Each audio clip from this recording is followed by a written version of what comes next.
So kahit man mag-rally ang mga tao araw-araw sa EDSA, hindi destabilisasyon yan. Freedom of speech and expression yan. Pagpapahayag yan ng galit mo, paghahanap yan ng accountability, ng transparency sa administrasyon, sa gobyerno. So hindi yan pagpapatalsik sa Pangulo. Ma'am Jason po ng SMNI News. Going back po dun sa naging statement ni President Marcos, I would like to ask for your comment on this. Na sinabi niya, I am confident that whatever mud might be slung at the administration, that will be able to show that these are politically motivated and do not actually have any validation in fact. Sabi niya po, politically motivated na ilink siya sa mga issue ng korupsyon o katiwalian po. Your comment on that, ma'am? Hindi na ito politically motivated. Bakit? Hindi naman siya makakatakbo na ulit eh. Hindi na siya politiko. Presidente na siya. And that ends there. Hindi natin alam kung sa 2028 o another 20 years na naman of a BBM, of a Marcos. No. Hindi na siya hinahabol ng mga tao, ng taong bayan dahil politiko siya. Hinahabol siya ng taong bayan dahil wala siyang ginagawa bilang Pangulo. Hinahanap sa kanya yung trabaho niya bilang Pangulo. Follow-up question sa sinabi rin ni President Marcos. He said na politika lang nga ito and sabi niya, gusto nila akong Yan ang sinasabi ko. 'Di ba? Sino ba sa ating lahat ang nagsasabi at nagpaplano ng destabilisasyon? Walang nagsasabi na oust Marcos. Ang merong mga grupo na nagsasabi resign. Yun lang ang the most na sinasabi ng mga tao. At nagtataka ako sa administrasyon, bakit nila sinasabi na destabilisasyon ang pagpapahayag ng mga tao sa galit nila? Kasi hindi yun destabilisasyon.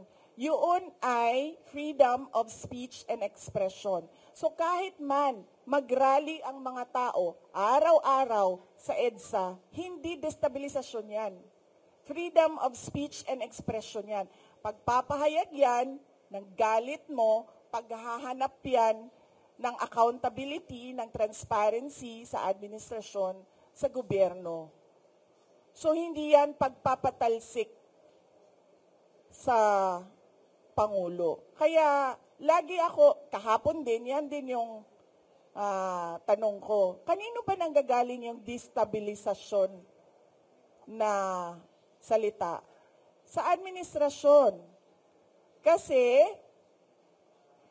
duda ko, natatakot sila sa posibleng mangyari sa kanila. At alam naman natin na matagal na talaga silang insecure. Noong kampanya pa lang, madami na akong kwento ng yung panggigipit nila sa campaign team ko. So alam ko na noon, at yung mga pinagsasabi ni Lisa Marcos noon pa. So alam ko na insecure. Alam na natin na insecure. Siguro takot. Kaya nila nasasabi may destabilisasyon. Kasi takot sila. Kasi totoo yung sinasabi ng mga tao na ginagawa nila. Hindi nila ma-deny kasi nasa papel 'Di ba? Nakikita mo sa budget ang nangyayari. So hindi ma-deny. So takot. Paranoia siguro kasi 'di ba pag ikaw ay hindi siguro, paranoia talaga 'yan. Unang-una, insecure, pangalawa takot, pangatlo paranoia. Kasi ang tao na may bisyo nagiging paranoid.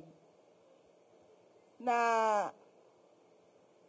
magbibigay lang ako ng example, pinapa-explain ng mga departamento kung saan ako pumupunta at bakit matagal ako sa isang lugar. Ganun na yung papel na umiikot sa loob ng gobyerno. Yan ang politika. 'Di ba? Magtatanong sila, anong ginawa ni Inday Sara doon? Ilang oras siya? At sino ang mga tao doon? At yung mga kawani ng gobyerno na nandoon, ipa-explain bakit sila nandoon. Ganon yung galawan sa loob ng Office of the President. So, makikita mong medyo paranoid.